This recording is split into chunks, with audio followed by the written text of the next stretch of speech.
BeingQueen.com, the network for melanated people like you. Come on into the Lioness Den. We're here today. Clearly, you all have heard the news about the actor Michael K. Williams, who allegedly, possibly overdosed yesterday.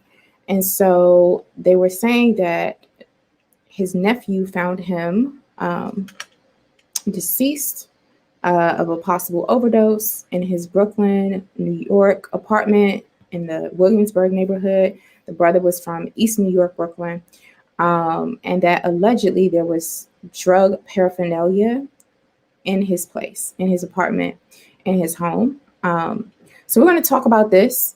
We also see that 50 Cent's name is trending in response to this horrific tragedy. And then also it was revealed, I think the New York Post was talking about the brother's final post on social media. So make sure you come on into the Lioness Den, hit the like button, share this broadcast. We are also going to talk about how to prevent fentanyl and opioid and heroin overdoses in the Black community. There's something very, very specific that you can do in real time to save the lives of Black folks who overdose on opioids, fentanyl, or heroin. So we're going to talk about those things today. And we do want to give our deepest heartfelt condolences out to the family of Michael K. Williams. All right. So let's just get right to it. I guess we'll start with this article out of the U.S. Sun. But also, let me just go ahead and do this right quick. Copyright disclaimer under Section 107 of the Copyright Act of 1976. Allowance is made for fair use for purposes such as criticism, comment, news reporting, teaching, scholarship, and research. Fair use is use permitted by copyright statute that might otherwise be infringing. Nonprofit, educational, or personal use tips the balance in favor of fair use. So if you all didn't know, the brother was 54 years old, and he actually had a birthday coming up on November the 22nd. Just wanted to put that out there. He would have been 55. Shout out to the family who's in the Lioness Den. This is a horrible tragedy. Shout out to my brother, Black Voltron Reloaded. I see you all in the chat already. So let's go ahead with this article. And this is from thesun.com. All right. It says Michael K. Williams was, quote, found dead in a Brooklyn apartment after a suspected fentanyl or heroin overdose, causing tributes to pour in from fans and co-stars alike. Stephen King wrote something on Twitter. He said, horrible, sad, and unbelievable to think we've lost the fantastically talented Michael K. Williams at the age of 54, end quote. Rosie Perez also wrote, WTF, my friend just died, and I get an effing alert to notify me. WTF, today is an effing horrible day. I'm destroyed. All right, it says the beloved actor was found dead in his Brooklyn, New York penthouse on Monday. An NYPD spokesperson told The Sun. It says Williams was alone in the Kent Avenue residence where his body was discovered and drug paraphernalia was also found. Cops confirmed today. All right, I'm just reading. I am reading the allegations, and I am going to block this person. All right. So also in the sun.com, it says the New York Post reported that Williams was found by his nephew, and their sources suggested that he died of a possible overdose from heroin or fentanyl. His cause of death has not been confirmed. All right. So we must be clear that when we're talking about this, we do not know the cause of death for certain. We do not know if he actually died of a heroin overdose or if he actually died of a fentanyl overdose or a combination of both or anything else. We do not know. We do not yet know the cause of death. So let's just keep it really, really clear. So when we're talking about this, we're talking about allegations. Okay. Now, also according to thesun.com, it says Williams was known for his role as Omar Little in the HBO drama series The Wire and playing Chalky White on Boardwalk Empire. All right. So that is from The Sun, thesun.com. Y'all can go ahead and read that. And then there's a lot of other like headlines and stories and things like that. So also from The Sun, this is from 44 minutes ago. It says 50 Cent under fire for using Williams's death to promote his show. Have y'all heard about this? Right. I'm reading from The Sun, but I also had this pulled up on Yahoo. It says 50 Cent under fire for using Williams's death to promote his show. 50 Cent has come under fire for his tribute to Williams posted on his Instagram story yesterday.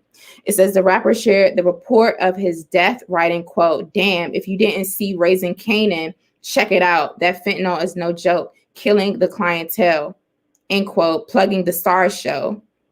Quote, Power Book 3, Raising Canaan, based on his childhood in Queens. So, and it says, quote, "R.I.P. Michael K. Williams," he wrote. That's what 50 Cent wrote. According to this article, it says misspelling the actor's name and following it with the hashtags promoting his line of wine and cognac. Fans were upset about the impersonal tribute, which seemed only to promote his own work. Was that a tribute or was that a non-tribute? Right? Nothing about this, it is completely inappropriate to promote yourself or any of your brands when someone else has passed away. Now, I also did see some other tweets and some things from the past, and it seems like there had been some static, if I'm not mistaken, at one time between Michael K. Williams and 50 Cent.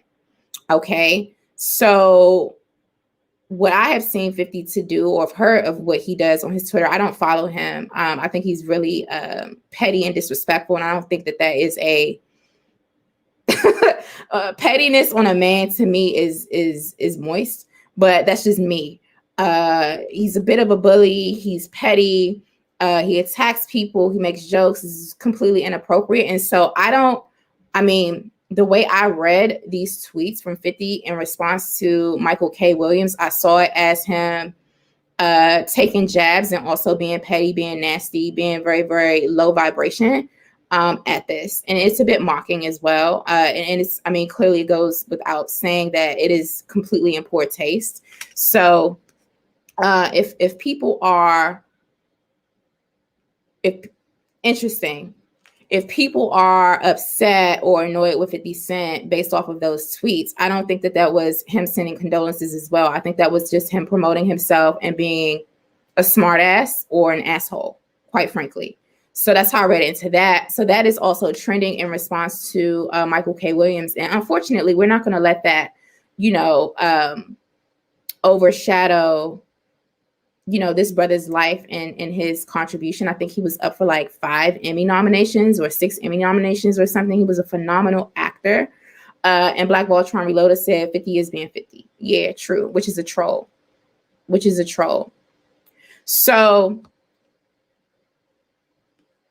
absolutely. BJ Rick says, my prayers go out to the family. May God cover him. This is a huge loss. Absolutely.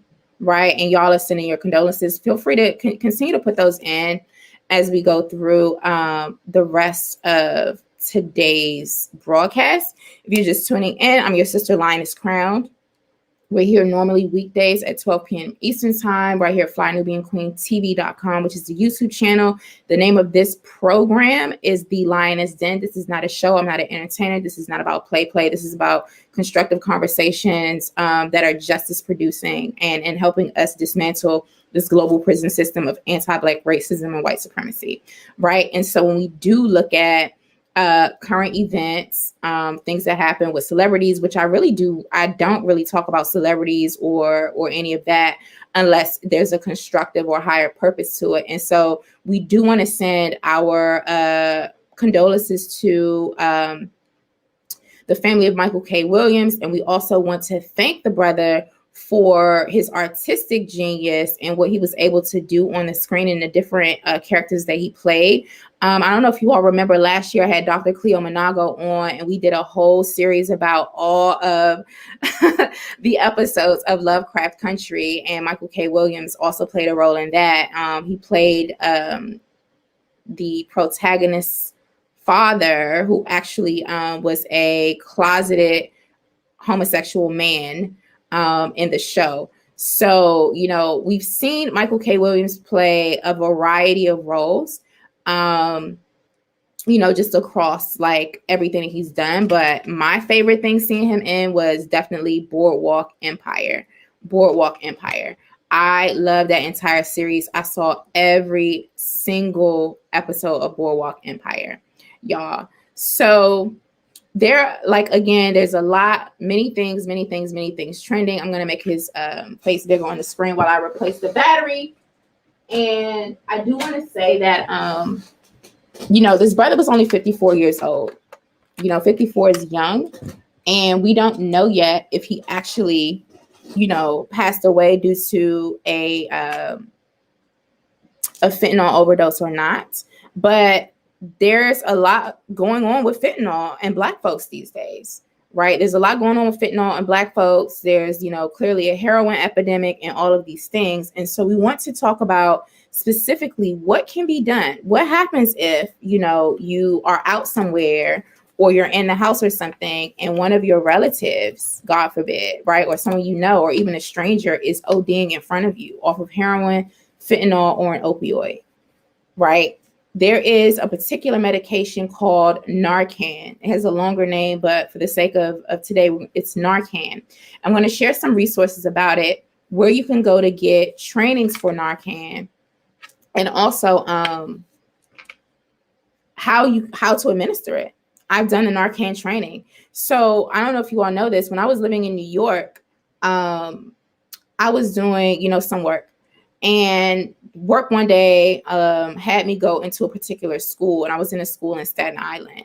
Literally that day in school, there was a whole team of nurses that came from a local hospital to give this Narcan training to students at this high school. And I don't know if you all know much about Staten Island. It is predominantly white. When I say white, it's like white. So they felt the need. Well, first of all, a white man who worked for the school district, let's just say, was like, okay, our kids need Narcan. Their friends are overdosing. Their mothers are overdosing. Their fathers are overdosing. The opioid epidemic on Staten Island is so crazy. We need to make sure we get as many of our kids, this is white folks, as many of our kids this Narcan training, and to give them this drug to administer in the event that they go home or they see someone that is overdosing, so that they can save white lives. I lie to you not. This experience for me was about, this is probably about 4 or 5 years ago. And I was like, oh, so they're investing money into getting these kids trained and getting them these Narcan nasal sprays to keep in their backpacks in these little pouches, so that they can go ahead and save white folks, to save the people in their community and their families, because the opioid epidemic was so crazy, especially on Staten Island. So I was like, wow, why aren't there Narcan trainings in Brooklyn? Why aren't there Narcan trainings in Queens, in Staten Island, in DC? And I was just like, wow, this is an actual thing. And so I was like, okay. So since then, then I've done the training as well. I know how to do it. So I just want to let folks know, I think that you all should definitely look into your local health departments. You definitely need to, do some research, see if hospitals and things are offering them. But if we have Black folks who are out here, and we're not condoning folks, we don't want anyone on drugs or anything like that. But if you see somebody ODing, we should have the tools, the resources, and the options to save Black people from losing their lives to this stuff, right? And then hopefully getting them into some treatment.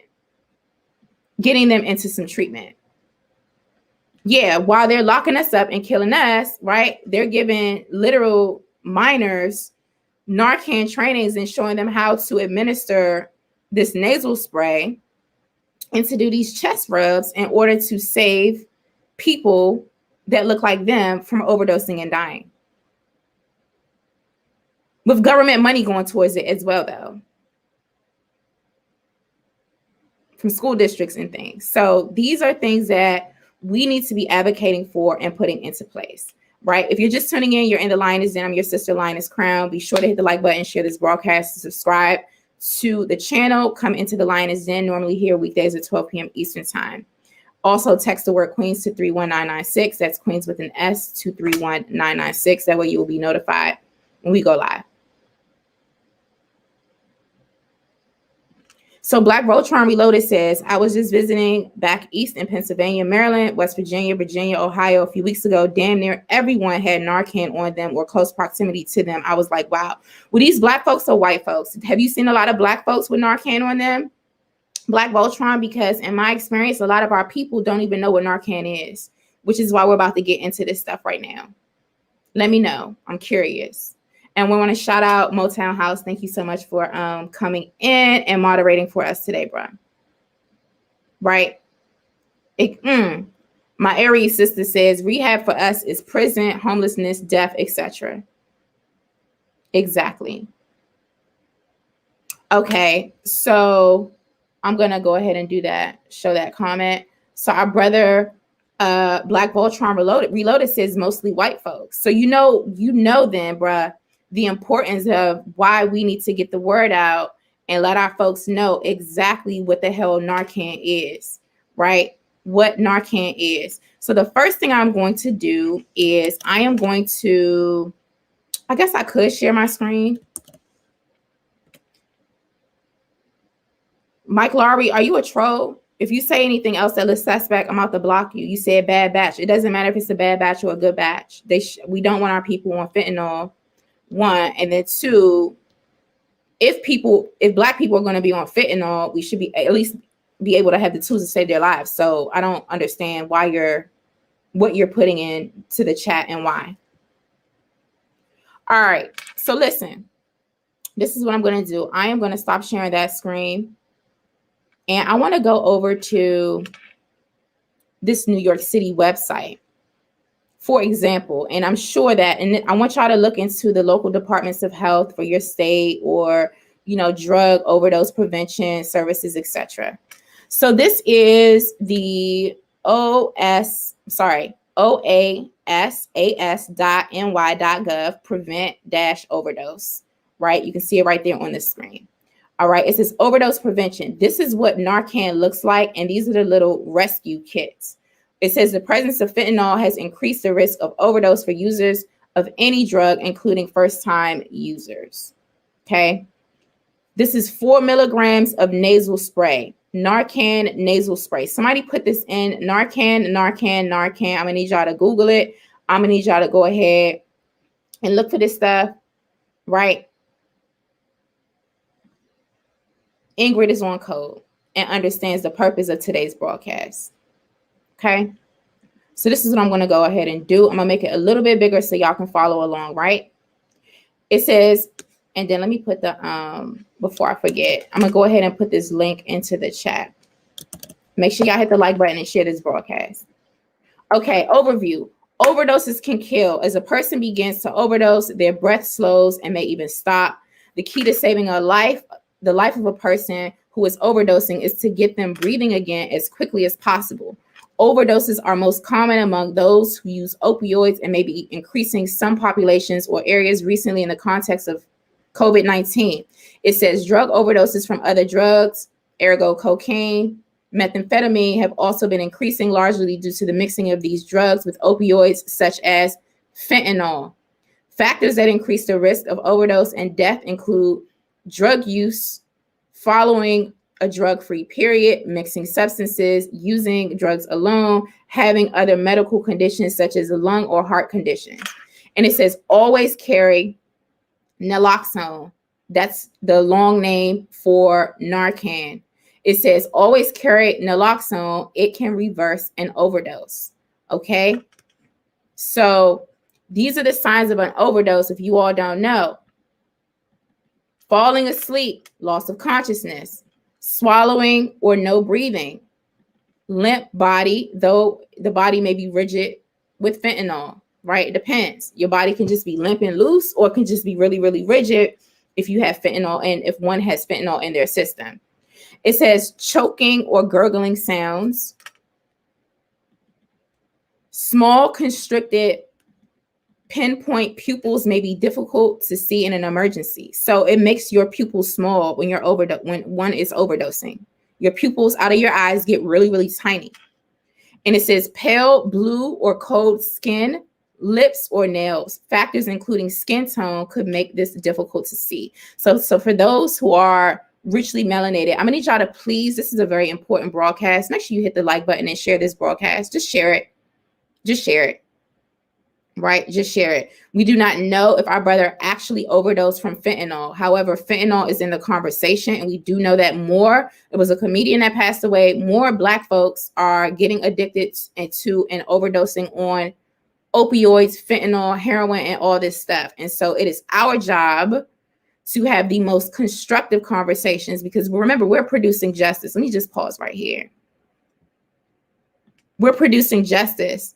And justice is defined that guaranteeing that no person is mistreated and guaranteeing that the person who needs help the most always gets the most constructive help, right? So many of our people who are already disenfranchised, already living in a system of anti-Black racism, white supremacy, if they are in large numbers overdosing on fentanyl, opioids, and heroin, we must guarantee, it is our commitment, right? This is codification. It is our commitment to guarantee that the person, our people who need help the most, always get the most constructive help. And so the most constructive help for a person, a Black person who is ODing or could potentially OD on an opioid, fentanyl, or heroin, the most constructive help would be to prevent it.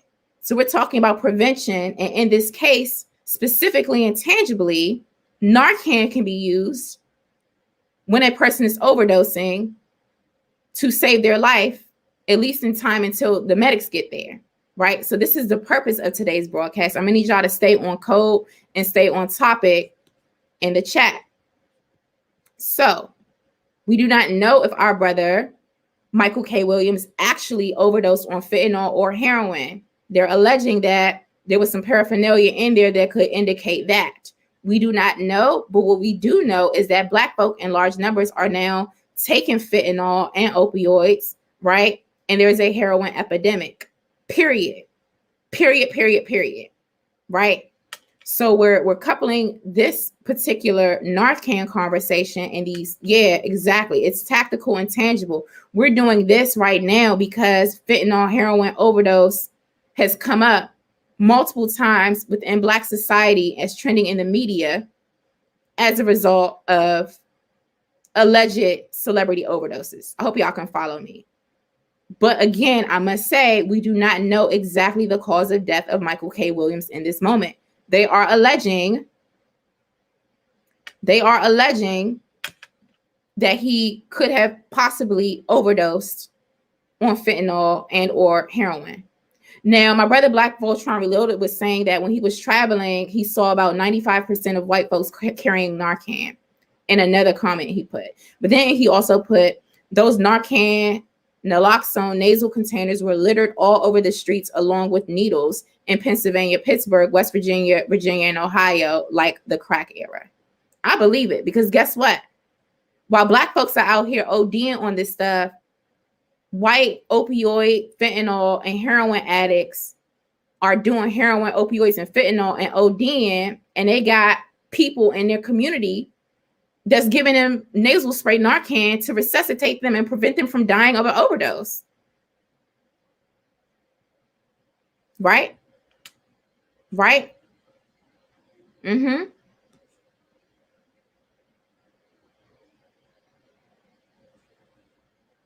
I don't understand why people are repeating the same thing in the chat that I just said. If you're not going to be constructive, I'm telling you right now, this is not the place for you, one. And then two, okay, Savannah is, people are trolling. I'm going to need my mods to get these trolls up out of here today, because we're having a life-saving, justice-producing conversation for Black society, right? So back to this. It says, let me go back. Right? If you suspect an opioid overdose, you should call 911. Administer naloxone, which is Narcan. Giving naloxone to a person who is overdosing can save their life. COVID-19 should not stop you from using naloxone when needed. It is very safe to do so. If you are trained and comfortable doing so, you can also do rescue breathing and or chest compressions until they wake up. So when I did the Narcan training, it shows you how to do all of that stuff. But again, that was pre-pandemic. It says when the person wakes up Advise them that treatment can help and that medication is available for opioid use disorder, and wait for an emergency to help arrive. Right? And it shows you how to do all of this stuff, and it tells you exactly what fentanyl is and stuff like that. But listen, let me go back up to this image. Y'all see this little pouch right here? Because I did mine in New York. So in this pouch is not just the 4 milligrams of the Narcan nasal spray. In this pouch, there's also rubber or polyurethane gloves, because they advise you do not touch a person who is potentially overdosing on fentanyl, because you don't want that to get into your skin. It absorbs in your skin. You can get high, you know what I'm saying, and have some sort of reaction. So they give you gloves in this pouch. You also get, I think there's also some like medicated like wipes, alcohol pads, and then definitely the nasal spray, right? And so there's a particular technique that you use in order to administer it. So I just wanted to make that clear. Yes, the situation that we're in with the pandemic definitely does make it difficult and a bit, definitely tricky or whatnot, to want to be in close contact or close quarters with someone who could potentially be overdosing, because it's not just like regular germs and stuff like that. There's also, you don't want to catch the Rona, but that's just something to consider. But I just say all of this to say there are other things in this packet, not just the Narcan. All right. Wanted to say that. So I'm going to stop sharing that screen. Now, if you don't know exactly what the signs of opioid overdose are, I'm going to go ahead and play something really quickly. I've already done the copyright disclaimer. All right, hold on for 1 second. I am going to share this screen. And again, I'm your sister, Lioness Crown, your revolutionary, unapologetically Black host right here at flynubianqueen.com, the network for melanated women and men who are codified like you. The video I'm about to play is called How Naloxone Saves Lives in Opioid Overdose. It's gotten 62,822 views. It came out on January the 15th of 2019. And it's on the YouTube channel of the National Library of Medicine. So I've already done copyright disclaimer. This is definitely for educational purposes. Okay, so I am going to first put this link in the chat. I would like for y'all to watch it in full and then, share it with folks. But then also, I'm just going to play a clip here. Let me go ahead and share this screen. And I would appreciate if you all would spread the message and tag people, share today's broadcast. Here we go. When is naloxone used? You can save a life. First, recognize signs of overdose: limp body, pale, clammy face, blue fingernails or lips, vomiting or gurgling sounds, inability to speak or be awakened, slow breathing, or heartbeat. If you see these symptoms, call 911 immediately and consider the use of naloxone if available. How is naloxone given? Home preparations include a nasal spray given to someone while they lie on their back, or a device that automatically injects medicine into the thigh. Sometimes, more than one dose is needed. The person's breathing also needs to be monitored. If the person stops breathing, consider rescue breaths and CPR if you are trained, until first responders arrive. How does naloxone work? Naloxone is an opioid antagonist, which means that it blocks opioid receptors from being activated. It is so strongly attracted to the receptors that it knocks other opioids off. When opioids are sitting on their receptors, they change the activity of the cell. Opioid receptors are found on nerve cells all around the body. In the brain, opioids produce feelings of comfort and sleepiness. In the brainstem, opioids relax breathing and reduce cough. In the spinal cord and peripheral nerves, opioids slow down pain signals. In the gastrointestinal tract, opioids are constipating. These opioid actions can be helpful.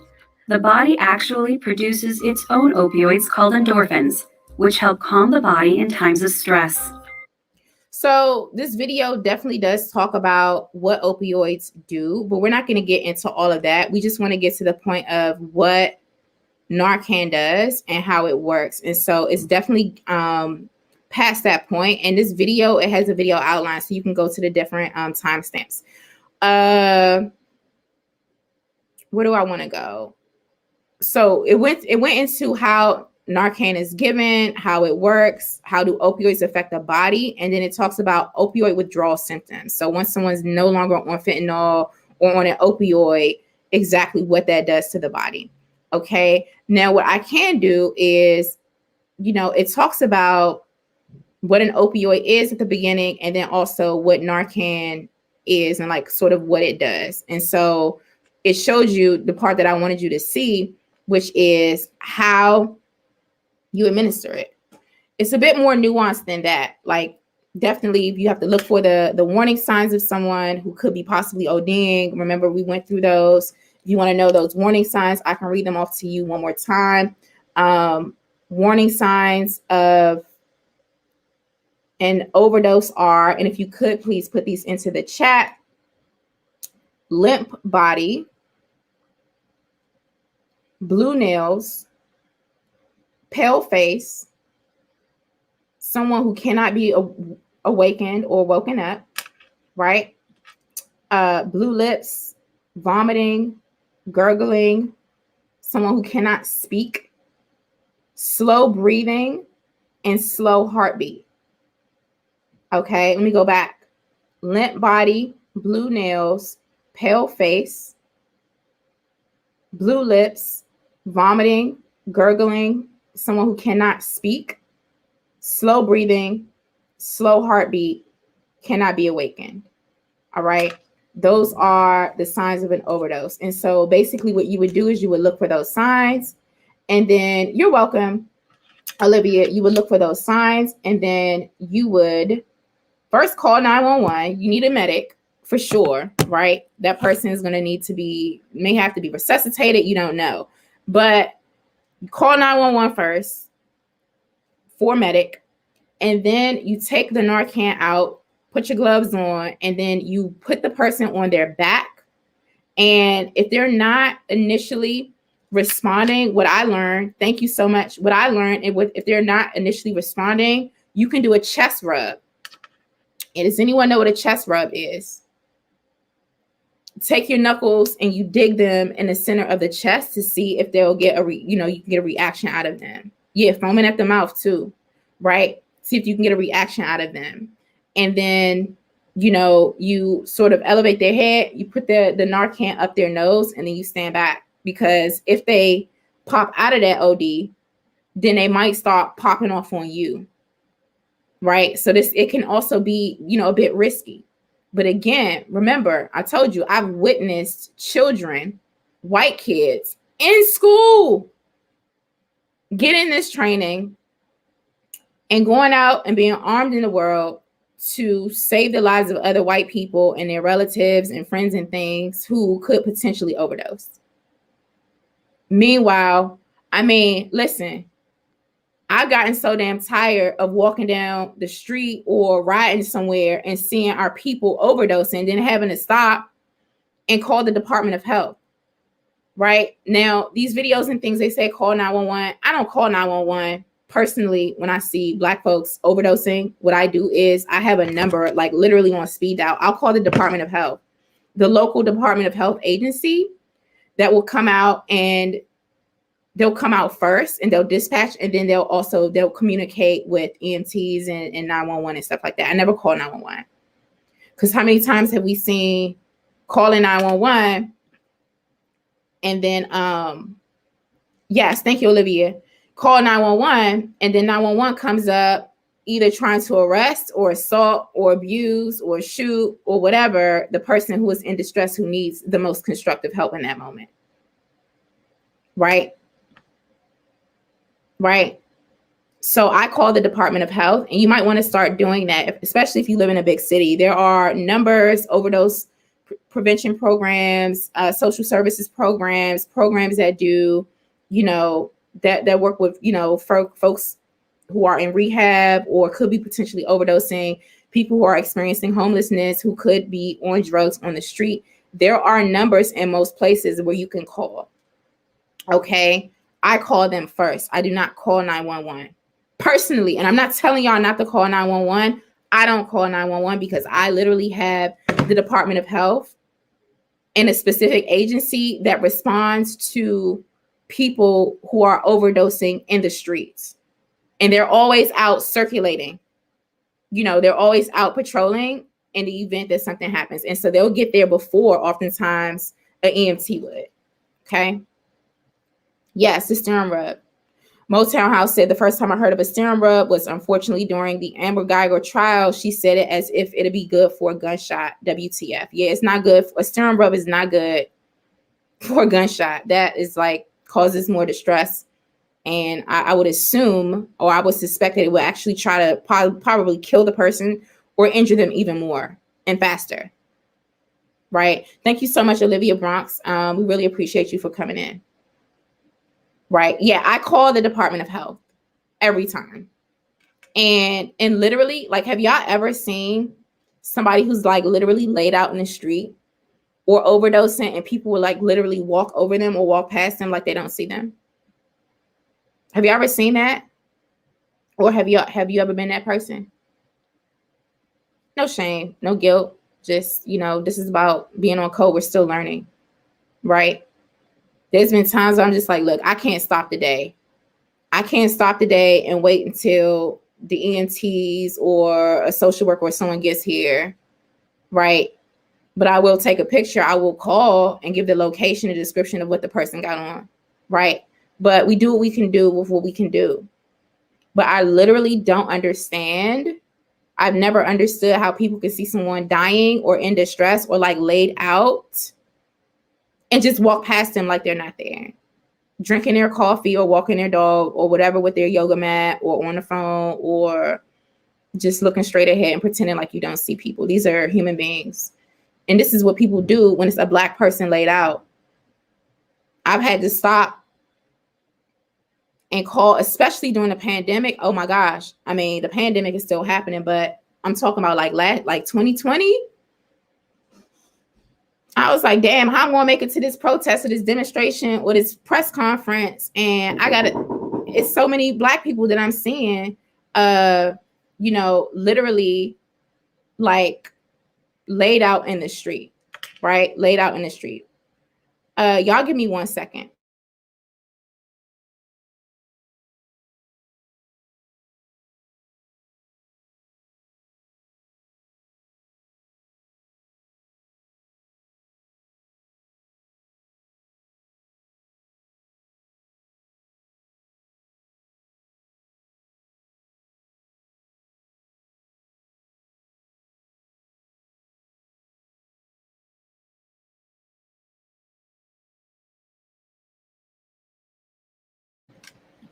So yeah, that's basically, I'm gonna have to go, y'all. It's my next appointment.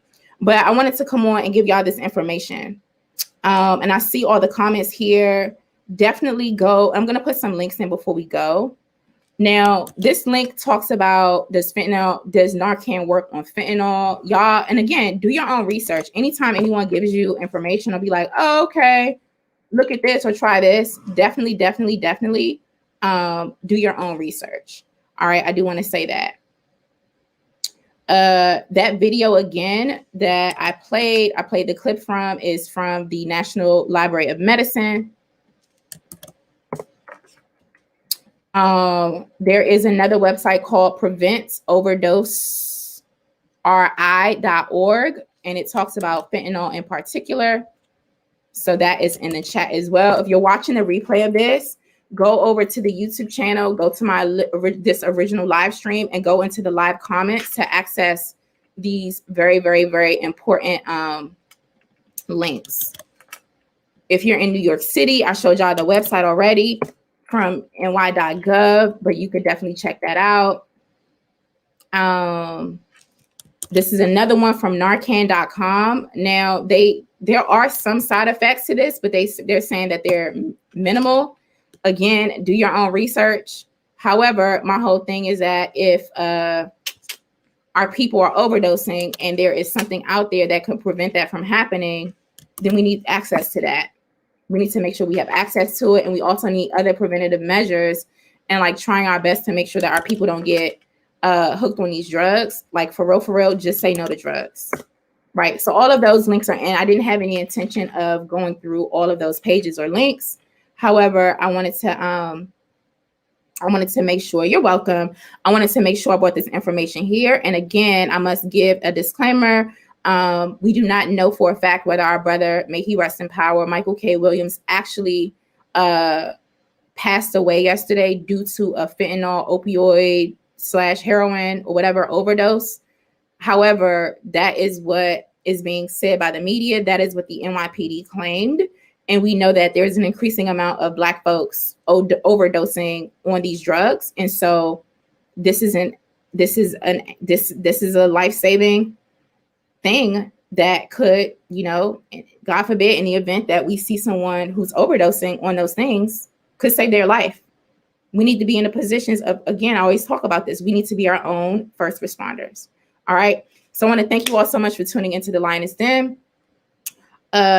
Be sure to come back and visit us here. Thank you so much to my B1 scholar, Christopher Ellis. Make sure y'all go over to flynubianpower.com. That's flynubianpower.com. Definitely sign up for Unapologetic Black Power with Lioness Crown. We will be in class tomorrow at 6 p.m. Eastern Time. Text the word Queens to 31996. That's Queens with an S to 31996. And again, share this broadcast, especially with young people.